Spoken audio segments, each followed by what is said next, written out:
Fundamental online classes में आप सभी का स्वागत है। और आज का हमारा सेशन जो है वो है प्रकाश संश्लेषण, जिसको फोटोसिंथेसिस कहा जाता है। ठीक है, तो सबसे पहले हम लोग प्रकाश संश्लेषण को समझने के लिए अदरवाइज कुछ और भी चीज़ों के ऊपर हम लोग बात करेंगे, फिर हम लोग प्रकाश संश्लेषण को समझेंगे।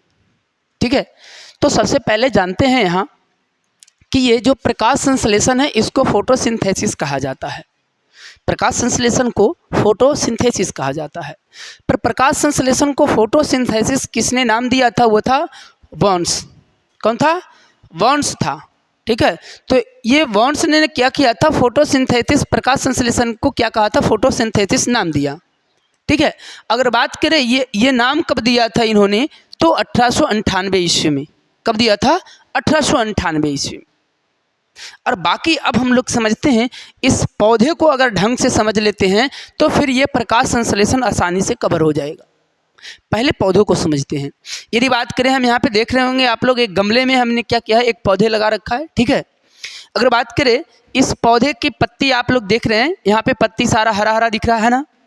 ठीक है, तो इस पत्ती में यदि बात करें हम, तो इस पत्ती का हरा रंग होता है जिसको हम लोग जानते हैं हरित लवक या क्लोरोफिल के नाम से।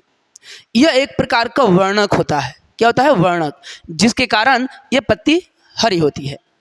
इससे और थोड़ा सा विशेष जाने तो इसमें एक तत्व होता है जिसको मैग्नीशियम कहते हैं। क्या कहते हैं? मैग्नीशियम।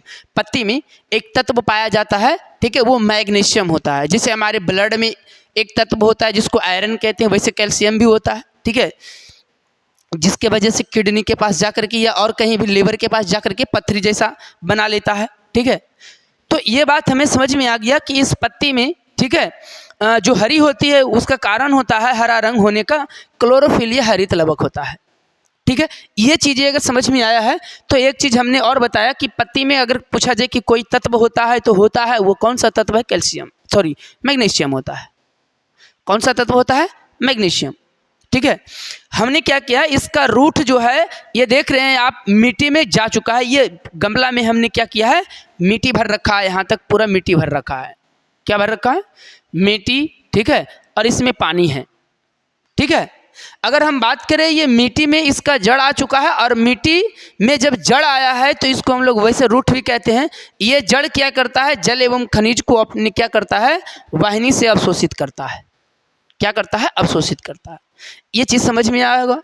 इसने जड़ से मिट्टी द्वारा जल को अवशोषित कर लिया। क्या कर लिया? अवशोषित किया। आगे समझिएगा, इसका पत्ती में क्या मिल गया? हरित लवक। क्या मिल गया? हरित लवक। पत्ती में हरित लवक। अगर बात करें हम, पत्ती के ऊपर छोटा छोटा छिद्र होता है। पत्ती के ऊपर क्या होता है? बहुत सारा छोटा छोटा छिद्र होता है, जिसको हम लोग रंध्रीय स्टोमाटा कहते हैं। क्या कहते हैं? रंध्रीय स्टोमाटा। रंध्रीय स्टोमाटा इसको कहा जाता है। ये चीज़ आप लोगों को समझ में आ चुका होगा। ठीक है, ये इतना पॉइंट समझ में आ गया। पत्ती में हरित लवक होता है जिसके कारण हरा होता है, तो ये है हरित लवक। ठीक है, नीचे हमने बताया पत्ती में मैग्नीशियम भी होता है। ठीक है, और इसका जड़ मिट्टी में गया है, और जड़ से ये क्या कर रहा है? खनिज जल एवं खनिज लवण को जल के रूप में अवशोषित कर रहा है। ये चीज़ें समझ में आ गई है।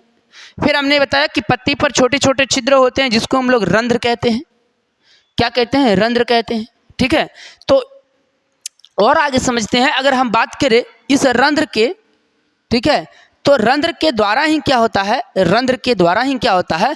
वाष्पोत्सर्जन की क्रिया होती है और जल की हानि होती है। हमने क्या बोला?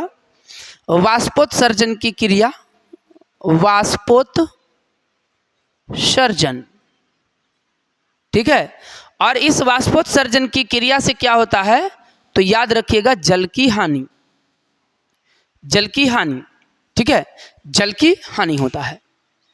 और भी अगर हम समझे यहाँ पे, जैसे अगर बात करें हम पत्ती के, पत्ती, और इस पत्ती में हमने बोला रंध्र है।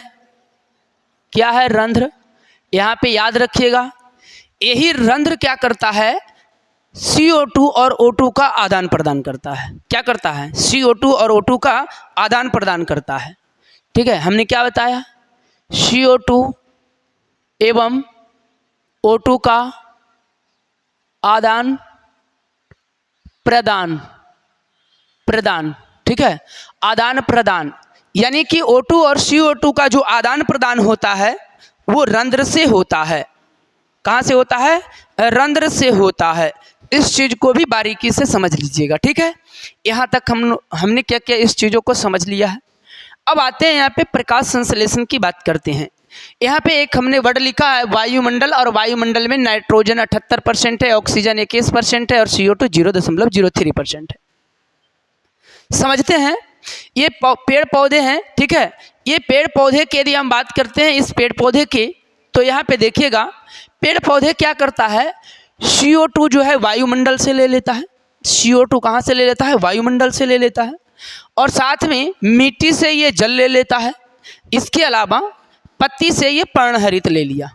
समझ में बात आ रहा होगा। हमने क्या बोला? पेड़ पौधे जो है वायुमंडल से CO2 लिया, मिट्टी से, ठीक है, इसके अलावा पत्ती से पर्णहरित लिया। ये करता क्या है?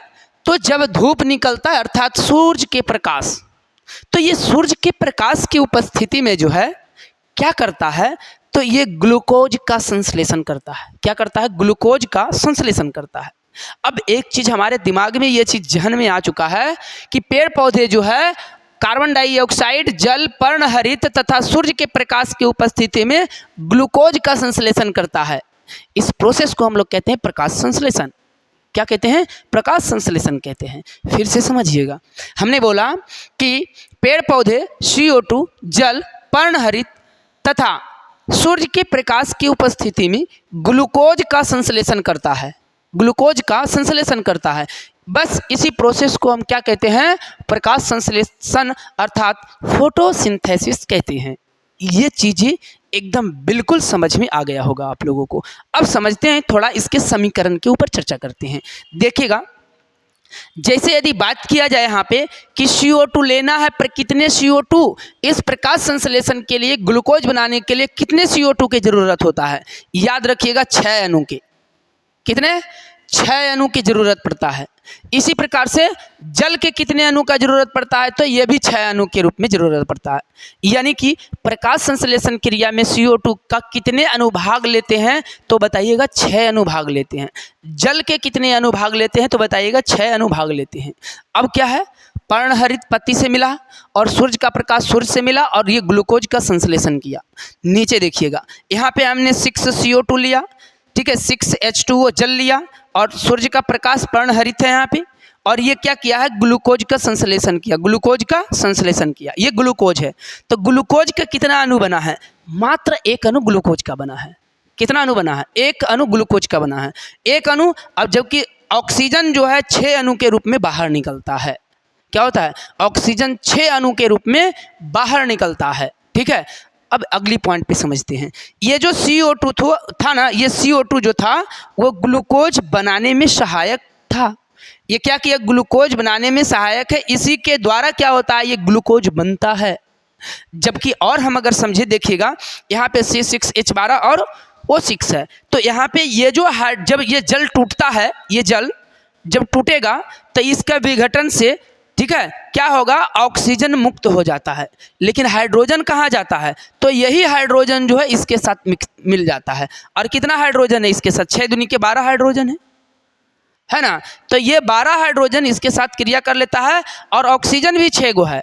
तो ये ऑक्सीजन क्या हुआ? मुक्त होते रहता है। यहाँ पे देखिएगा, ऑक्सीजन के 6 अणु मुक्त होता है जब प्रकाश संश्लेषण की क्रिया होती है, ठीक है। तो इस प्रकार से ये क्या करता है कि ग्लूकोज के रूप में 1 अणु बना लेता है। ये प्रकाश संश्लेषण का जो समीकरण है ना, बहुत इंपॉर्टेंट होता है। इसे कई बार जो है ऑब्जेक्टिव क्वेश्चन, सब्जेक्टिव क्वेश्चन भी पूछा जाता है। तो इसको बारीकी से याद रखना बहुत ही एकदम जरूरी है, ठीक है। याद रखिएगा 6 CO2 हमने यहाँ बताया है कि 6 गो कार्बन डाइऑक्साइड के अणु, 6 गो जल के अणु लेंगे, तो 6 गो कार्बन डाइऑक्साइड के 6 गो जल, फिर हमने बना लिया यहाँ पे ग्लूकोज, और ग्लूकोज बनने के बाद 6 अणु में जल क्या हो गया? टूट करके निकल गया। तो एक क्वेश्चन आता है कि किसके विघटन से ऑक्सीजन मिलते हैं? तो जल के विघटन से ऑक्सीजन हमें प्राप्त होता है। किसके? जल के ऑक्सीजन, ठीक है। अब आगे समझते हैं। यहाँ पे और कुछ चीज़ें हम लोग जानते हैं। जैसे यहाँ पे कुछ चीज़ें आता है, जैसे यहाँ पे हम बोले कि ये जो जल ले करके गया होगा, अब पेड़ पौधा में यहाँ पे भोजन बना, ठीक है। पत्ती को भोजन का फैक्ट्री कहते हैं। क्या कहते हैं? भोजन का फैक्ट्री कहते हैं, भोजन का फैक्ट्री। ठीक है, पत्ती को क्या कहा जाता है? याद रखिएगा, भोजन का फैक्ट्री कहते हैं। तो पत्ती से भोजन नीचे लाना होता है। क्या करना होता है? नीचे लाना होता है। ठीक है, तो ये सभी दिशा में आएगा, भोजन को सभी दिशा में भेजना रहेगा।